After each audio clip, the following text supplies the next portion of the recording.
देखो बेटा, केमिस्ट्री में जो अपना टॉपिक चल रहा था विलयनों के अणु संघ गुणधर्म, हमने आपको विलयनों के अणु संघ गुणधर्म 4 प्रकार के बताए थे। पहला था पराशरण दाव, दूसरा था वाष्प दाव अवनमन, तीसरा था क्वथनांक उन्नयन और चौथा था हिमांक अवनमन। हम आपको पहला जो अणुसंघ गुणधर्म है पराशरण दाव, वो शायद पूरा पढ़ा चुके थे। अब जिन बच्चों ने अभी ये नहीं पढ़ा है तो हम उसका वीडियो बना के आपको डाल देंगे, है ना। आज का जो टॉपिक है वो है अपना वाष्प दाव अवनमन, क्वथनांक उन्नयन, हिमांक अवनमन। हम इन 3 टॉपिकों को एक साथ लेके चलते हैं, है ना। सबसे पहले अपन लोग जो टॉपिक पढ़ रहे हैं बेटा वो है वाष्प दाव अवनमन। वाष्प दाव अवनमन, ये हमारा आज का टॉपिक है बेटा। सब लोग वाष्प तो जानते ही है। वाष्प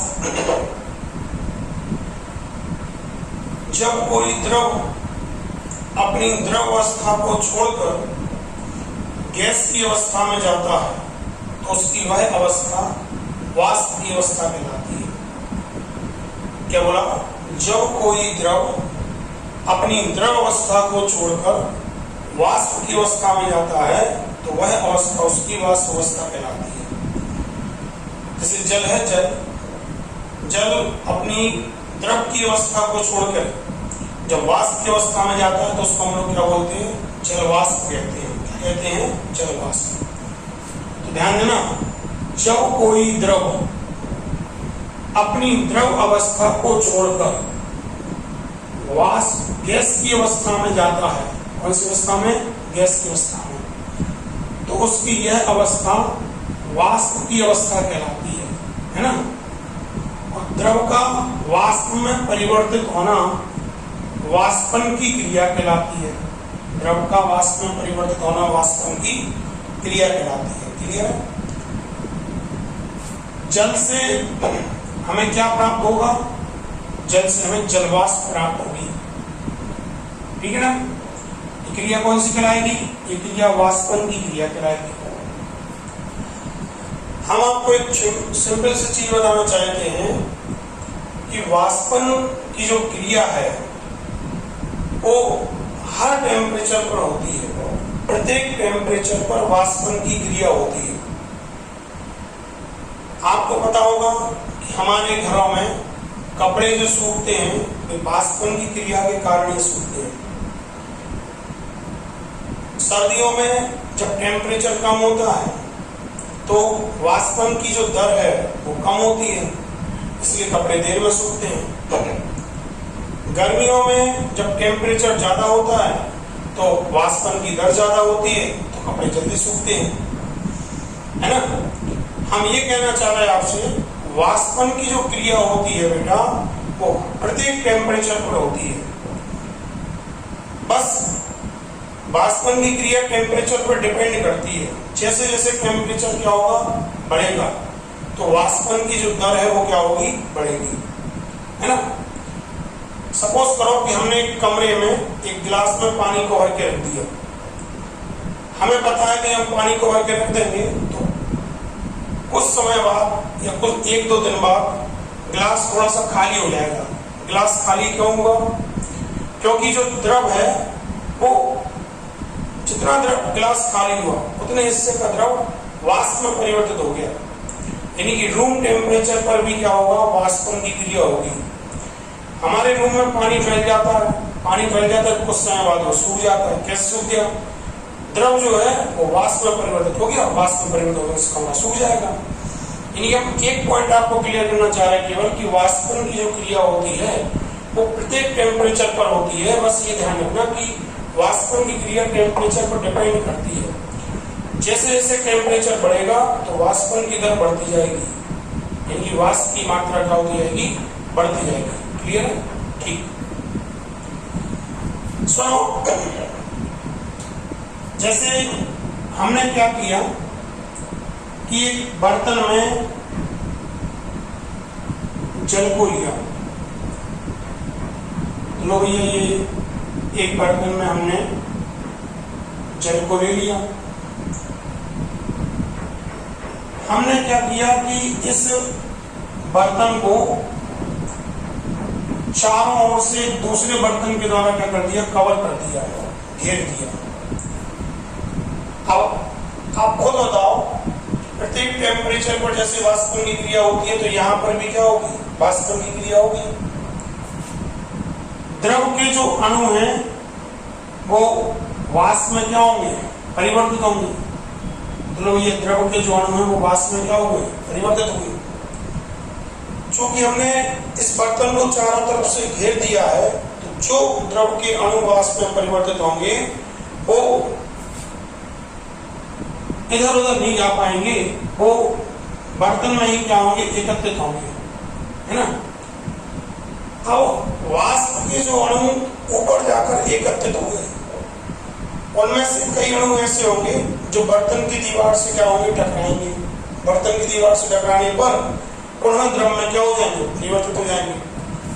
वाष्प का द्रव में परिवर्तित हो जाना, वाष्प का द्रव में परिवर्तित हो जाना बेटा ये संघनन की प्रक्रिया कहलाती है। कौन सी, संघनन की। द्रव के कुछ अणु वाष्प के कुछ अणु द्रव में परिवर्तित हुए तो संघनन की क्रिया होगी, और वो अणु ही इस बर्तन की दीवार पर काय के रूप में, बूंदों के रूप में एकत्रित होते जाएंगे, है ना।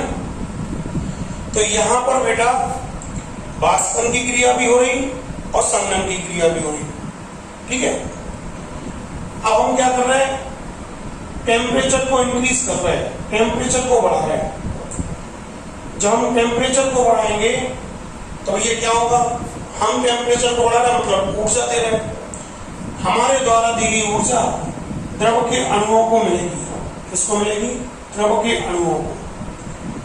जब हमारे द्वारा दी गई ऊर्जा द्रव के अणुओं को मिलेगी तो द्रव के अणु ऊर्जा को ग्रहण करेंगे और अधिक ऊर्जा वाले अणु नीचे से ऊपर चले जाएंगे और कम ऊर्जा वाले अणु ऊपर से कहाँ जाएंगे, नीचे जाएंगे। या कुल मिला के भी शॉर्ट में अगर अपन बोले तो यहाँ पे वाष्पन की क्रिया होने लगेगी। जैसे जैसे हम टेम्परेचर को बढ़ाएंगे तो वाष्पन की दर क्या होगी, बढ़ेगी। तो ये टेम्परेचर को बढ़ाने से वाष्पन की दर क्या होती जाएगी, बढ़ती जाएगी। वाष्पन की दर बढ़ती जाएगी तो ऊपर वाष्प में परिवर्तित हुए द्रव के अणुओं की संख्या भी बढ़ेगी, है ना। जैसे जैसे ऊपर वाष्प के अणुओं की संख्या बढ़ेगी तो वाष्प के अणु बर्तन की दीवार से टकरा कर क्या होंगे, संघनित होंगे। संघनित होंगे यानी कि द्रवित होंगे, तो संघनन की दर भी धीरे धीरे क्या होगी, बढ़ेगी, है कि नहीं। शुरुआत में अगर अभिक्रिया का वेग ज्यादा होता है, यानी कि वाष्पन की दर प्रारंभ में कैसी होगी, ज्यादा, संघनन की दर कैसी होगी, कम।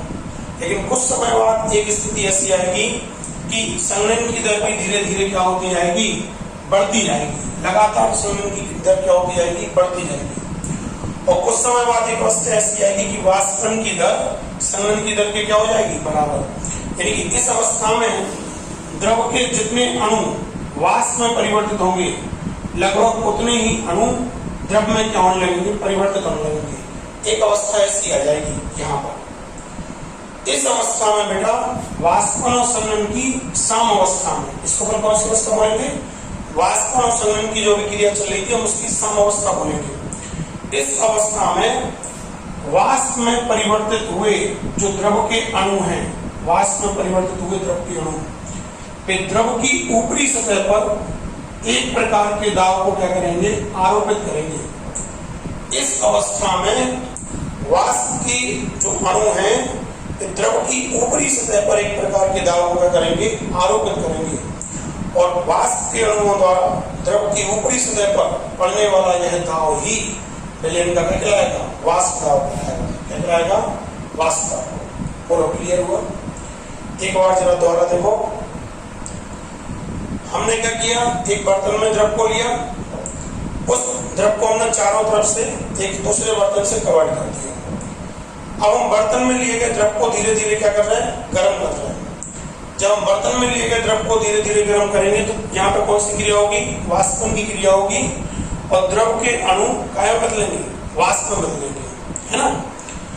जब द्रव के अणु वाष्प में बदलेंगे तो चूंकि हमने चारों तरफ से उसको घेर दिया है तो वाष्प के अणु बाहर नहीं जा पाएंगे बल्कि बर्तन में ही एकत्रित होते जाएंगे। जो अणु बर्तन की ऊपरी दीवार से आकर टकराएंगे तो वो अपनी ऊर्जा जो है बर्तन की दीवार को देंगे, जिससे उनकी ऊर्जा कम होगी और वो ठंडे हो जाएंगे।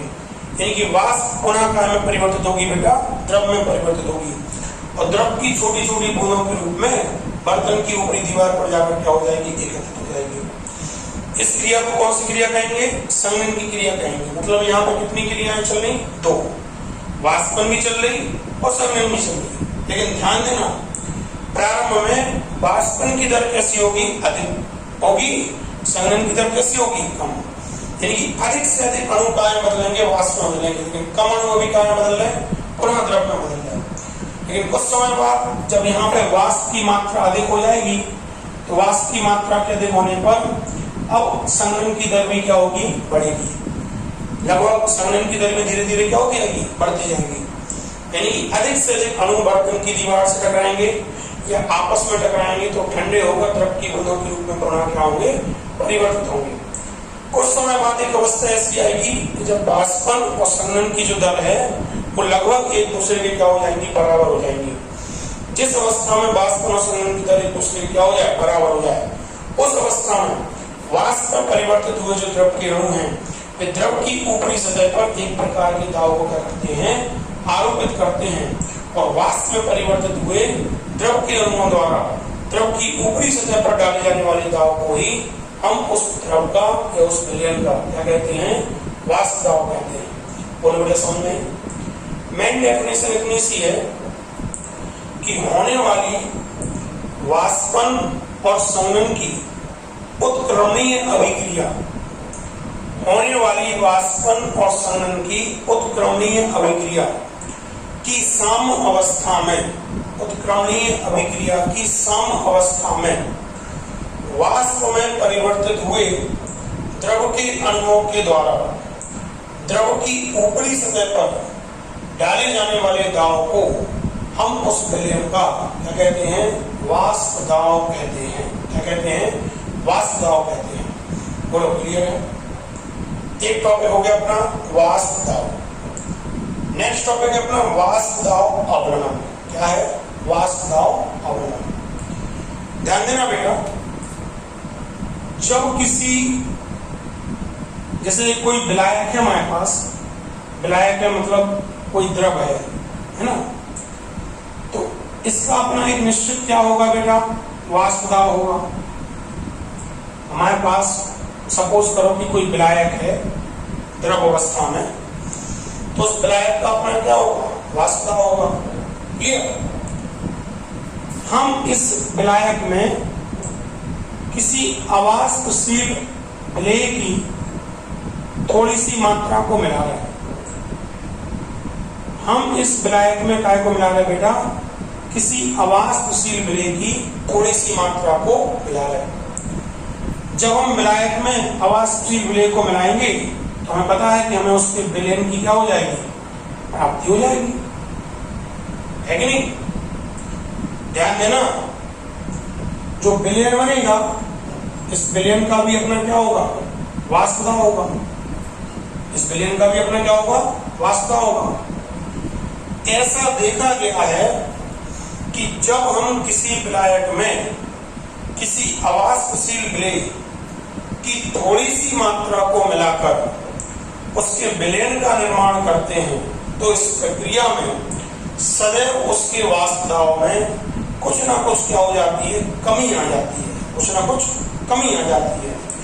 वाष्प दाव में आने वाली इस कमी को ही हम लोग क्या कहते हैं, वाष्प दाव अवनमन कहते हैं। क्या कहते हैं, वाष्प दाव अवनमन कहते हैं। क्या बोला हमने, फिर बोलो। जब किसी विलायक में किसी अवाष्पशील विलेय को मिलाकर उसके विलयन का निर्माण किया जाता है तो इस प्रक्रिया में सदैव कुछ ना कुछ वाष्प दाव में, विलायक के वाष्प दाव में कुछ ना कुछ कमी आ जाती है। आने वाली इस कमी को ही हम उस विलयन का क्या कहते हैं, वाष्प दाव अवनमन कहते हैं। क्या कहते हैं, वाष्प दाव अवनमन। सपोज करो कि जो विलायक है, विलायक उसका वाष्प दाब है P। क्या है? P।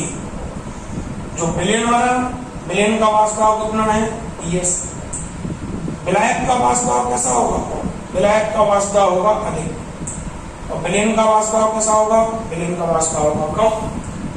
अगर हम आपसे पूछें कि आप हमें वाष्प दाब अवनमन बताओ, क्या बताओ? वाष्प दाब अवनमन। वाष्प दाब अवनमन कैसे निकालेंगे? अधिक में से कम को घटा दो, अधिक में से कम को घटाओगे तो वाष्प दाब अवनमन आ जाएगा P माइनस PS। यानी कि विलायक के वाष्प दाब में से आप विलयन के वाष्प दाब को घटा दो तो वाष्प दाब अवनमन पता चल जाएगा। बोलो क्लियर हुआ? अब हमें आपसे इसका कारण चाहिए, आखिरकार ऐसा क्यों? आखिरकार ऐसा क्यों? वाष्प दाब में कमी क्यों आई? फिर से बोलना एक बार। जब किसी विलायक में किसी अवाष्पशील विलेय की थोड़ी सी मात्रा को मिलाकर उसके विलयन का निर्माण किया जाता है तो विलयन के निर्माण की इस प्रक्रिया में सदैव उसके वाष्प दाब में कुछ ना कुछ क्या आ जाती है? कमी आ जाती है। वाष्प दाब के मान में आने वाली इस कमी को ही हम उस विलयन का क्या कहते हैं? वाष्प दाब अवनमन कहते हैं। माना किसी विलायक का वाष्प दाब है P, विलायक का वाष्प दाब अधिक होगा, बने हुए विलयन का वाष्प दाब है PS, विलयन का वाष्प दाब कम होगा। तुमने विलायक के वाष्प दाब में से विलयन के वाष्प दाब को घटा दिया, क्या मिल जाएगा? हमें वाष्प दाब अवनमन मिल जाएगा। हमें चाहिए है इसका कारण। क्या चाहिए है? कारण। सुनो बेटा, जब हम विलायक में किसी अवाष्पशील विलेय को घोलकर उसके विलयन का क्या करेंगे? निर्माण करेंगे। ठीक है? तो देखो, सपोज करो कि ये विलायक की सतह है। ठीक है भैया, विलायक का निर्माण कैसे होगा? अति सूक्ष्म छोटे छोटे कणों से मिलकर होगा, जो कि विलायक के क्या कहलाएंगे? अणु कहलाएंगे। जो कि विलायक के क्या कहलाएंगे? अणु कहलाएंगे। हमें ये पता है कि द्रव के अंदर उसके जो अणु होते हैं वो परतों के रूप में व्यवस्थित होते हैं। द्रव के अंदर उसके जो अणु होते हैं वो परतों के रूप में क्या होते हैं बेटा? व्यवस्थित होते हैं। और द्रव के अणुओं की जो परतें हैं, द्रव के अणुओं की ये परतें ऊर्जा के आधार पर व्यवस्थित होती है। मतलब ऊपर वाली परत के अणुओं की ऊर्जा होती है सबसे ज्यादा। जैसे जैसे आप नीचे की ओर जाओगे तो अणुओं की ऊर्जा लगातार क्या होती जाएगी? कम होती जाएगी। बोलो क्लियर है? अभी हमारे पास विलायक है तो पूरी सतह पर केवल किसके अणु होंगे? विलायक के अणु होंगे। अब आपने उसमें क्या किया? अवाष्पशील विलेय को मिला दिया। अवाष्पशील विलेय, अवाष्पशील विलेय के स्थान पर आप वैद्युत अनअपघट्ट को भी ले सकते हो। वैद्युत अनअपघट्ट को भी आप ले सकते हो। तो हमने इसमें किसी अवाष्पशील विलेय को क्या किया? मिला दिया। ध्यान देना, अवाष्पशील विलेय है मतलब ये इसके अणु वाष्प में क्या नहीं होंगे? परिवर्तित नहीं होंगे। अब जब आप इसमें अवाष्पशील विलेय को मिलाओगे तो विलेय के अणु पूरे में एक समान रूप से घुलेंगे। तो सपोज करो कि कुछ अणु द्रव की ऊपरी सतह पे आ गए, चलो भैया कुछ अणु द्रव की ऊपरी सतह पे आ गए। ठीक है, कुछ अणु उनके निचली सतह पर आएंगे, तो मतलब पूरे में एक समान रूप से क्या हो जाएंगे? घुल जाएंगे। तो ये द्रव के अणु जो है, विलेय के जो अणु है, अवाष्पशील विलेय के अणु पूरे में एक समान रूप से क्या होगा बेटा? घुल गए। तो लो ये पूरे में एक समान रूप से घुल गए। अब आप हमें खुद देखो आप अच्छे से, द्रव की जो ऊपरी सतह है, द्रव की ऊपरी सतह, इस पर वाष्प में परिवर्तित होने वाले अणुओं की संख्या पहले की तुलना में कम हो गई कि नहीं? जो ये विलेय के अणु है वे अवाष्पशील हैं, वो वाष्प में क्या नहीं होंगे? परिवर्तित नहीं होंगे। जब वाष्प में परिवर्तित होने वाले अणुओं की संख्या कम हो गई तो आप ये बताओ कि जब आप इसको गर्म करोगे और गर्म करने से जब द्रव वाष्प में बदलेगा तो वाष्प में परिवर्तित होने वाले अणुओं की संख्या कुछ ना कुछ क्या हो जाएगी? कम हो जाएगी। जब वाष्प में परिवर्तित होने वाले अणुओं की संख्या कुछ ना कुछ कम हो जाएगी तो वाष्प के द्वारा द्रव की ऊपरी सतह पर पड़ने वाले दाब के मान में भी कुछ ना कुछ क्या हो जाएगी, कमी आ जाएगी। इस आधार पर हम ये कह सकते हैं जब हम किसी विलायक में किसी अवाष्पशील विलेय को मिलाते हैं तो उसकी वाष्प में परिवर्तित होने की प्रवृत्ति थोड़ी सी क्या हो जाती है, कम हो जाती है। और वाष्प में परिवर्तित होने की प्रवृत्ति की कम हो जाने के कारण विलेन की ऊपरी सतह पर पड़ने वाला दाब भी जो है वो थोड़ा बहुत क्या हो जाता है, कम हो जाता है। दाब के मान में आने वाली इस कमी को ही हम लोग क्या कहते हैं, वाष्प दाब अवनमन कहते हैं। ठीक है बेटा, अगर ये चीज आपको क्लियर ना हुई हो तो आप हमें व्हाट्सएप पर या फोन करके बता देना, हम आपको किसी दूसरे तरीके से इसको समझा देंगे, है ना। ये चीज अगर क्लियर नहीं हुई हो, अगर कारण क्लियर नहीं हुआ हो तो क्लियर, इतना टॉपिक समझ में आया। चलो, तो हमारा टॉपिक क्या था बेटा, वाष्प दाब अवनमन, क्लियर हो गया। नेक्स्ट जो अपना टॉपिक है क्वथनांक उन्नयन। क्वथनांक उन्नयन,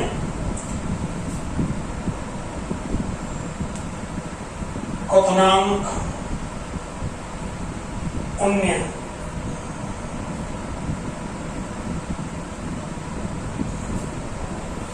हेमांक अवनमन, हेमांक अवनमन, दोनों टॉपिक को एक साथ लेके चल रहे हैं, क्वथनांक उन्नयन, हेमांक अवनमन। इसमें जैसे पहले एक टॉपिक है क्वथनांक। क्या है क्वथनांक? क्वथनांक यानी कि बॉइलिंग पॉइंट, बॉइलिंग पॉइंट। सब लोगों को वैसे क्वथनांक की परिभाषा आनी चाहिए। क्वथनांक की अगर हम परिभाषा देखें तो क्वथनांक की परिभाषा क्या होती है, ध्यान से देखना। आपको पता है कि जैसे हम अपने घरों में एक बर्तन में किसी द्रव या जल को लेकर जब हम उसे गर्म करते हैं, जब हम उसे गर्म करते हैं, हमने ये बोला कि जब हम अपने घरों में किसी बर्तन में किसी द्रव को लेकर जब हम उसे क्या करते हैं, गर्म करते हैं, तो उसका जो टेम्परेचर है वो धीरे धीरे क्या होता है, बढ़ता है। धीरे धीरे उसका टेम्परेचर क्या होता है, बढ़ता है। कुछ समय बाद एक अवस्था ऐसी आती है कि हमारा जो द्रव है वो उबलने लगता है या खोलने लगता है। उसकी ऊपरी सतह पर ऐसे बबल्स काम लगते हैं, बनने लगते हैं। जिस अवस्था में हमारा द्रव उबलने लगे या जिस अवस्था में हमारा द्रव खोलने लगे, द्रव के उबलने या द्रव के खोलने की जो क्रिया है, उस क्रिया को हम लोग क्वथन की क्रिया कहते हैं। कौन सी क्रिया कहते हैं, क्वथन की। और जिस टेम्परेचर पर यह क्रिया होती है वह टेम्परेचर हमारे द्रव का क्वथनांक कहलाता है, बॉइलिंग पॉइंट कहलाता है। याद रखना, जिस टेम्परेचर पर यह क्रिया होती है वह टेम्परेचर हमारे द्रव का क्या कहलाता है, क्वथनांक कहलाता है। समझ में प्रश्न देख रहे हैं? जब हम किसी बर्तन में द्रव को लेकर उसे धीरे धीरे क्या करते हैं, गर्म करते हैं, है ना, तो उसका टेम्परेचर धीरे धीरे बढ़ता है। लेकिन कुछ समय बाद एक अवस्था ऐसी आती है कि हमारा द्रव उबलने लगता है या खोलने लगता है, मतलब उसकी सतह पर उभार से बनने लगते हैं। जिस अवस्था में हमारा द्रव उबलने लगे या खोलने लगे, तो उसकी उबलने या खोलने की क्रिया को हम लोग क्वथन की क्रिया कहते हैं। और जिस ताप पर क्वथन की क्रिया होती है वह ताप हमारे द्रव का क्वथनांक कहलाता है या बॉइलिंग पॉइंट कहलाता है। ये क्वथनांक की पहली परिभाषा है। ठीक है भैया, कुछ लोग कहते हैं क्वथनांक किसी द्रव का वह उच्चतम ताप है जिस पर वह द्रव अपनी द्रव अवस्था को छोड़कर वाष्प की अवस्था में परिवर्तित होने लगता है।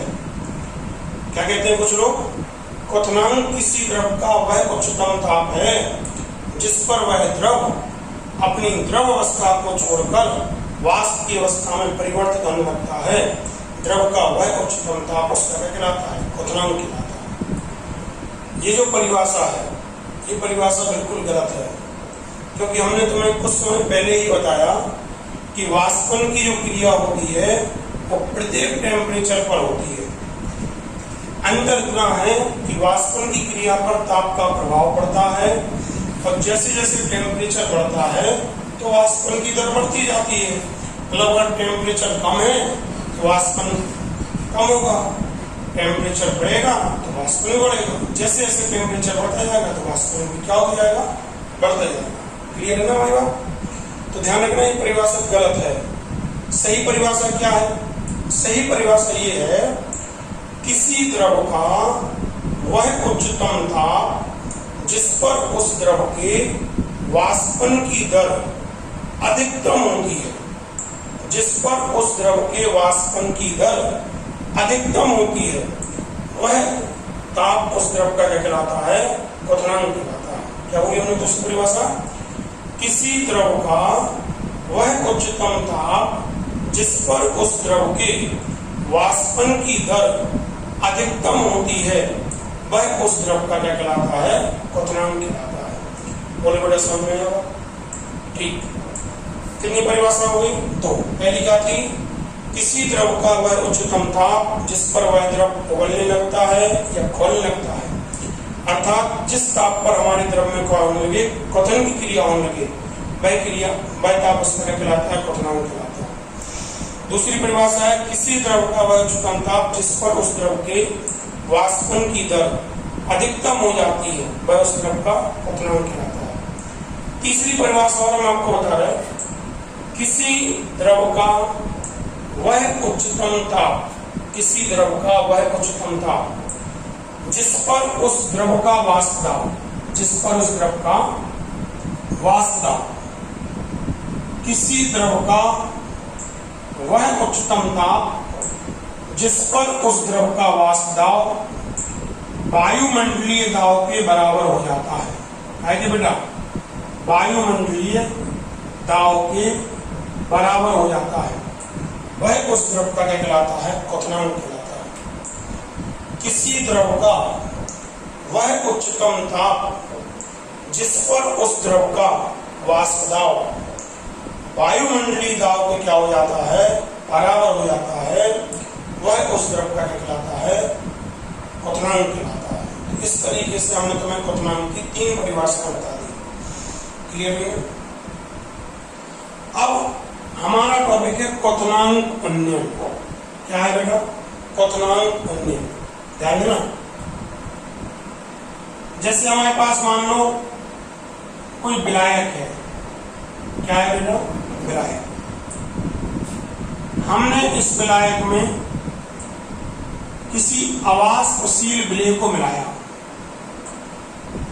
अवाष्पशील विलेय को मिलाया, या किसी वैद्युत अनअपघट्ट को मिलाया, किसी वैद्युत अनअपघट्ट को मिलाया।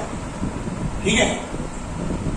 तो हमें पता है कि ऐसा करने पर हमें उसके विलयन की क्या होगी? प्राप्ति होगी। हमने क्या किया? किसी विलायक में अवाष्पशील विलेय या विद्युत अनअपघट्ट को मिलाया, तो ऐसा करने पर हमें उसके विलयन की क्या होगी? प्राप्ति होगी। ध्यान देना, जो किसी विलायक में किसी अवाष्पशील विलेय या विद्युत अनअपघट्ट की थोड़ी सी मात्रा को मिलाकर उसके विलयन का निर्माण किया जाता है, तो इस प्रक्रिया में सदैव उसके क्वथनांक में कुछ ना कुछ क्या हो जाती है? वृद्धि हो जाती है। तो इस प्रक्रिया में सदैव उसके क्वथनांक में कुछ ना कुछ क्या हो जाती है? वृद्धि हो जाती है।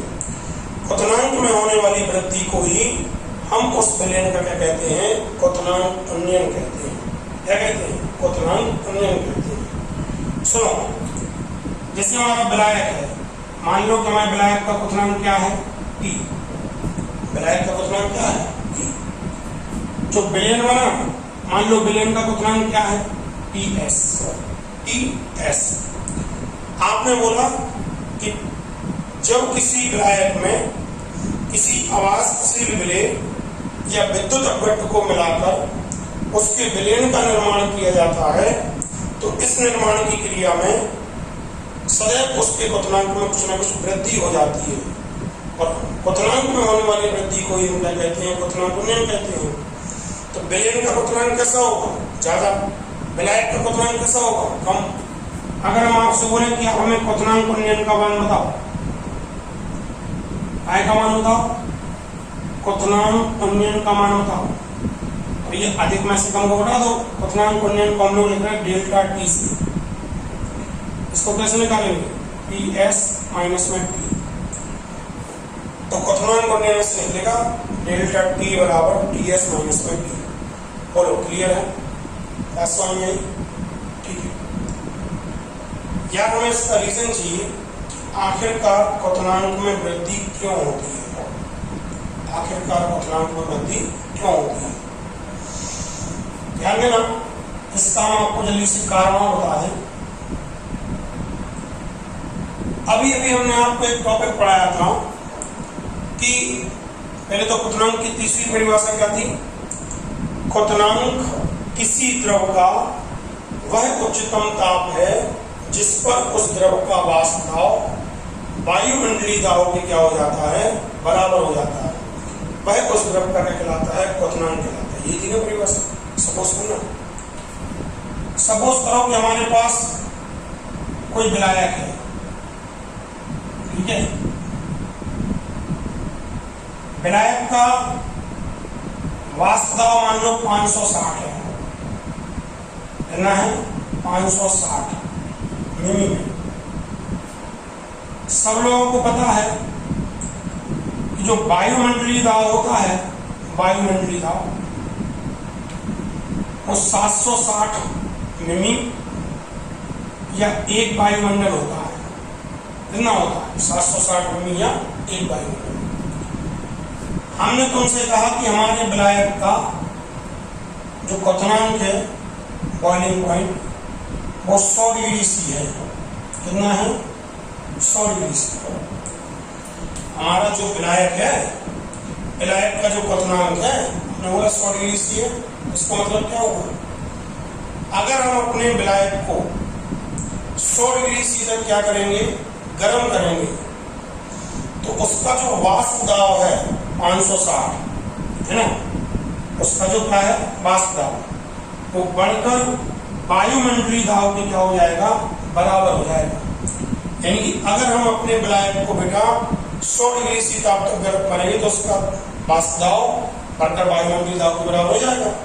यानी कि बोलो उसमें कितने की वृद्धि हो जाएगी? 560 है, 760 हो गया, मतलब उसमें 200 वायुमंडल की क्या हो जाएगी? वृद्धि हो जाएगी। कितने डिग्री से ताप तक गर्म करने पर बेटा? 100 डिग्री से ताप तक गर्म करने पर। ये हमारे द्रव का क्या है? क्वथनांक। अब तुमने हमें बताया, इसके पहले अपन एक टॉपिक पढ़ा था कि जब किसी विलायक में किसी अवाष्पशील विलेय की थोड़ी सी मात्रा को मिलाते हैं तो उसके वाष्प दाब में सदैव कुछ न कुछ क्या आ जाती है? कमी आ जाती है। पढ़ा था कि नहीं पढ़ा था लोग? अगर हम इस विलायक में थोड़ी सी मात्रा में क्या करेंगे? अवाष्पशील विलेय को मिलाएंगे। जो भी हमने इसमें थोड़ी सी मात्रा में अवाष्पशील विलेय को मिला दी, जब हम इसमें थोड़ी सी मात्रा में अवाष्पशील विलेय को मिलाएंगे तो हमें इसका विलयन प्राप्त हो जाएगा। जो भी हम इसका विलयन प्राप्त हो गया, लेकिन इसके वाष्प दाब में कुछ न कुछ क्या आ जाएगी? कमी आ जाएगी। मान लो इसका वाष्प दाब घट के कितना रह गया? 460 मिमी रह गया। कितना रह गया? 460 मिमी। ठीक है ना, कमी कर दी हमने। अब तुम ही बताओ, पहले इसका वाष्प दाब कितना था? 560। वायुमंडलीय दाब को बढ़ाने के लिए कितने की वृद्धि करनी थी? 200 की। तो आपने कहां तक गर्म किया था? 100 डिग्री तक। अब अगर इस विलयन का वाष्प दाब हमें बढ़ाकर वायुमंडलीय दाब के बराबर करना है, यानी कि 760 मिमी करना है, तो हमें कितने की वृद्धि करनी होगी? अब हमें 300 मिमी की वृद्धि करनी होगी कि नहीं? अब ऐसा करने के लिए हमें इसे पहले से अधिक ताप पर गर्म करना होगा कि नहीं भैया? अब अगर हमें इसे वायुमंडलीय दाब के बराबर करना है तो कितने की वृद्धि करनी है? 300 की। तो पहले से अधिक ताप पे गर्म करना होगा कि नहीं? अगर आप पहले से अधिक ताप तक गर्म कर रहे हो तो जितना आपने और उच्च ताप तक उसे गर्म किया उसी के बराबर हमारे द्रव के ताप में क्या हो जाएगी? वृद्धि हो जाएगी। जितना आपने उसे अधिक गर्म किया है वही क्या कहलाएगी? हमारी द्रव के क्वथनांक में होने वाली वृद्धि कहलाएगी। और ये चीज आपको क्लियर हो, है ना? क्लियर होगा ना कि क्वथनांक इंजन वाला